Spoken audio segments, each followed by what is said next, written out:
تبعني نعطيك ديزاستوس باش تعمل بيهم الصلصة وحدك في الدار، تجيك مزيانة مرتوبة بنينة وتبقى معاك هشوشة لسهرية رمضان تعمل عليها كيف. تبدأ بالشحور 500 جرام سكر مع نص لتر ماء وريقات شوش ورد وعصرة قارص.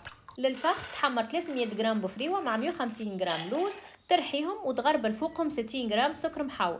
خلطهم مليح وتزيد معاهم مغرفة كبيرة بات دو نوازيت، وتبقى تزيد في البوغ دو نوازيت بشوية بشوية حتى للي يتلموا معاك هكا. تعملهم كعبورات كعبورات، ميزان كل وحدة فيهم بالضبط 13 جرام.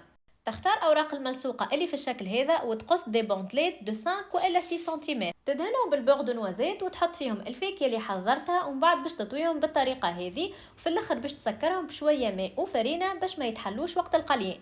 كملهم الكل بنفس الطريقة، ومن بعد باش تقليهم في زيت جديدة بعد ما تكون سخنتم مليح على الغاز.